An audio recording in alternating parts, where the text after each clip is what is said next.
Hey everybody, today we're going to be starting a new unit called Linear Equations and Inequalities. Now this unit is going to be using a lot of algebra and it's going to be using a lot of the last unit, polynomials, which we just finished covering. So big importance is that if you had any difficulty in the polynomial unit, you're going back and re-watching those videos to clear up any misunderstandings that you have. Now, let's jump into the first lesson for linear equations and inequalities. The first thing we're going to be starting off with is solving one-step equations. In the next episode, we're going to be looking at two-step equations, but right now we're starting with just one step to get us going. Now, the word algebra is named after the Arabic word algebra. Think of algebra as the balancing act where you manipulate equations using the laws of mathematics. Simple rules of balancing an equation. Try to isolate the variable on one side of the equation. Whatever you do to one side of the equation, you must also do to the other side. And to remove something from the equation, you use the opposite operation. Now remember, operations are adding, subtracting, multiplying, dividing. Opposite of adding would be subtracting, and the opposite of multiplication would be dividing. Now let's get going with type 1 here. Just like I did for polynomials, I'm going to do a couple practice questions and then I'm going to leave one or two for you to complete for each type of question. It's important that you're not just looking at the answer in OneNote and writing it down. These are here for you to practice so that you're comprehending the skills, so that you're understanding what you're doing and how to do it properly. That's going to be the biggest importance in this unit, is making sure that you're practicing these equations. Even if it seems repetitive at times, it's important that you're doing this practice so that it becomes first nature for you, so that you know exactly what to do right when you're looking at it. So let's get going here. In type 1, we want to look at getting m by itself.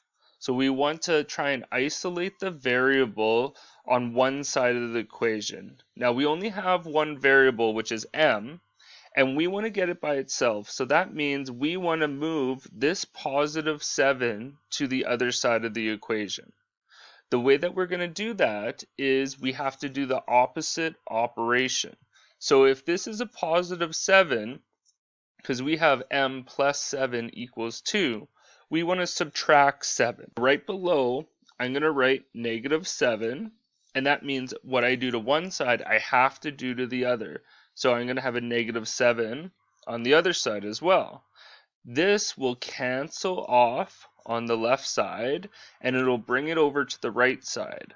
Now what I would have would be m equals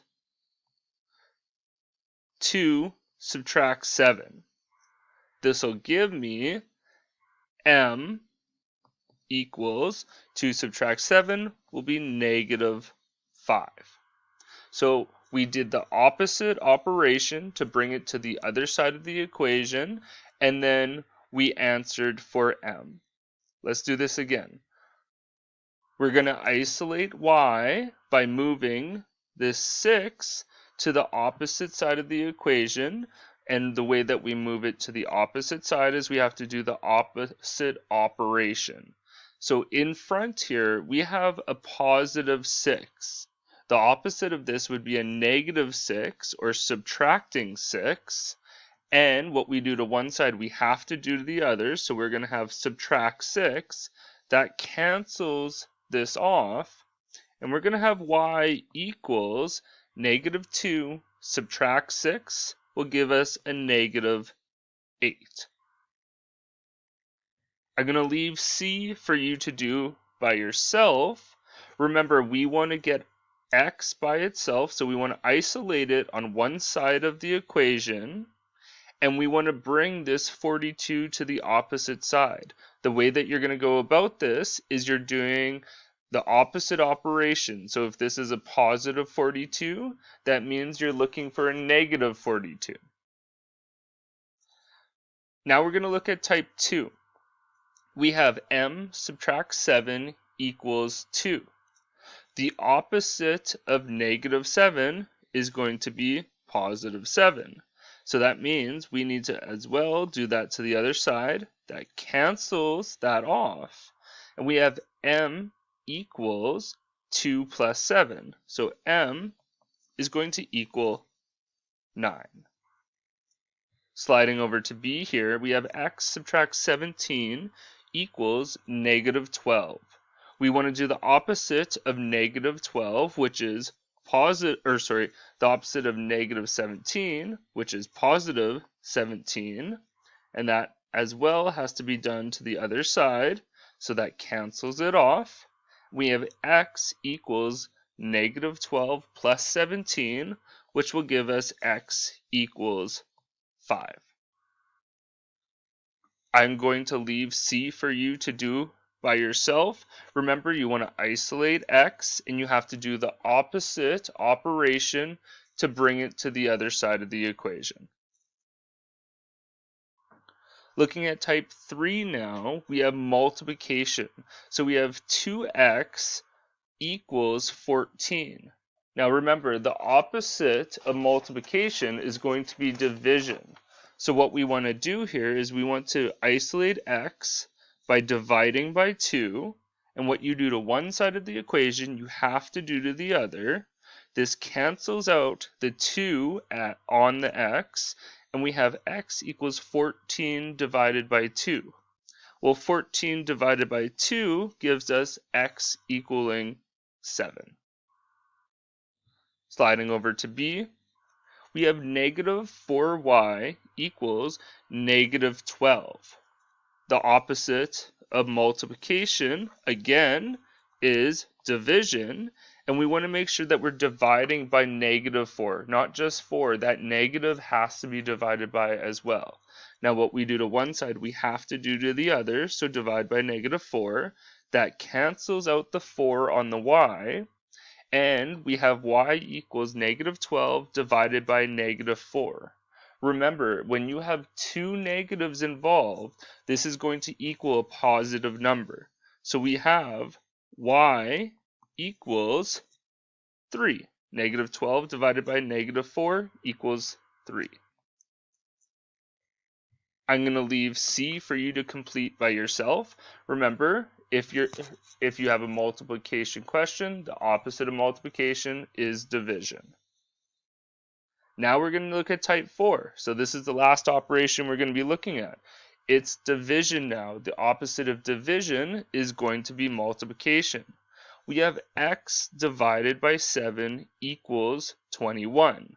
What we need to do is multiply by 7, and that's going to cancel off here, and we have to multiply by 7 on this side. That's going to get us x equaling 21 multiplied by 7, which is 147. Now we have negative x over 3, so negative x divided by 3 equals 12. This negative on the x is going to add a second step into this question. But I'm going to show you two different ways, one where you have to do a second step, and one where you'll get that second step done while you're doing the first step. So the first way that we're going to look at it is doing it with two steps. So the first thing that we have to do is get x by itself. The way that we're going to get the 3 over is to multiply by 3. So we're going to have multiply by 3. And what you do to one side, you have to do to the other. So we have multiply by 3. That cancels the 3 on the left-hand side. And we have negative x equals 12 multiplied by 3, which is 36. Now, to get rid of this negative on the x, remember that if there is no number in front of your variable, your coefficient is always 1. So that's going back to our rules that we learned in polynomials. So what we really have is a negative 1x equals 36. Well, we have to get this negative 1 off of here so that it's a positive. We have to then divide by negative 1 and divide by negative 1. This is going to get us x equaling negative 36. Now our second way of looking at this would be to start with the same equation. So we have negative x over 3 equals 12. What we're going to do though is instead of multiplying by 3, we're going to multiply by negative 3. So we've moved this negative onto the negative 3, and this is going to allow us to multiply by negative 3 on this side, and that'll cancel that negative off. It'll get rid of this 3 and move it over to the other side.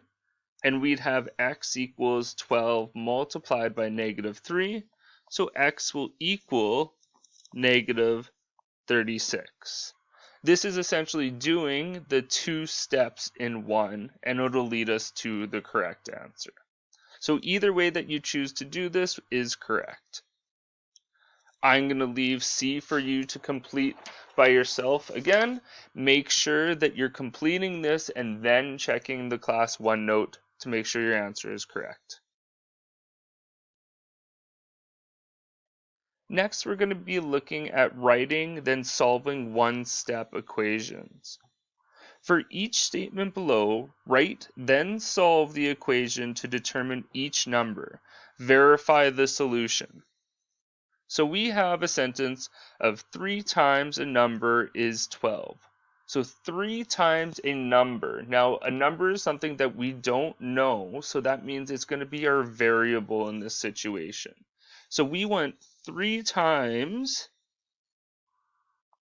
a number, and we'll just use x in this situation, equals 12. So we've set up our equation right now. So we have 3x equals 12. The next thing that we need to do is solve for what our variable is. In order to move this 3 to the other side and to isolate x by itself, we need to do the opposite. So we have 3x, so we need to divide by 3 and divide by 3. That cancels the 3 on the left-hand side, and what we get is x equals 12 divided by 3, which is 4. Next we have b. A number divided by 4 is 8. So again, when it says a number, that's going to be our variable. So we have x, and x is divided by 4, and it equals 8. What we need to do is isolate x by moving the 4 to the opposite side, meaning we have to multiply by 4 and multiply by 4. That cancels on the left-hand side, and we have x equals 8 multiplied by 4. Well, 8 multiplied by 4 gives us 32. C is a number plus 7 is 15. So when it says is, remember that's going to be your equal sign, and where it says a number, that's going to be your variable. I'm going to leave C for you to complete on your own. For D, we have a rectangle has a length of 3.7 centimeters and a perimeter of 13.2 centimeters. So we know the length and we know what the perimeter is.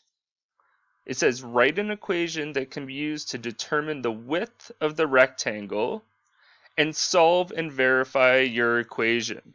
Now let's give this a quick sketch of what this could look like. So we don't know the exact width, and I'm not going to put this to scale. I'm just drawing something to give us an idea. Now we know the length is 3.7, and on a rectangle, the top and the bottom are the same. So we can assume that 3.7 is here as well. What we don't know, though, is the width, and the width is going to be the same on the left and the right-hand side. What we have to do is come up with an equation to find out what our perimeter is going to be.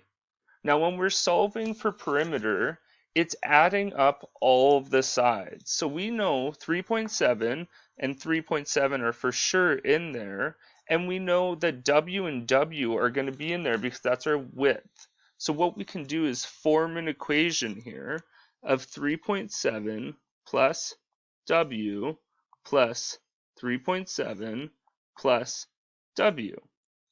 And this is going to equal our perimeter, which they gave us, a perimeter of 13.2 centimeters. So this all adds up to 13.2. If we stop right here and look at this, this is exactly what we were dealing with in the last unit, polynomials, when we were collecting like terms and combining the parts together. So let's do this to simplify it and make it easier to work with. So what we have is we have a like term of 3.7 and 3.7, which would have been our constant in the last unit. And we also have our like terms of the W and the W. So we can combine our constants together and we can combine our variables together. Combining our variables, we get 2W, and combining our constant, 3.7 and 3.7, we get a positive 7.4. And this equals 13.2. The first thing that we want to think about to move our 7.4 to the opposite side of the equation, we have to follow our order of operations. Now, when we're moving through our order of operations, we have to work backwards through this. So when our order of operations, we always think of BEDMAS, so brackets, exponent, division, multiplication, adding, and subtracting.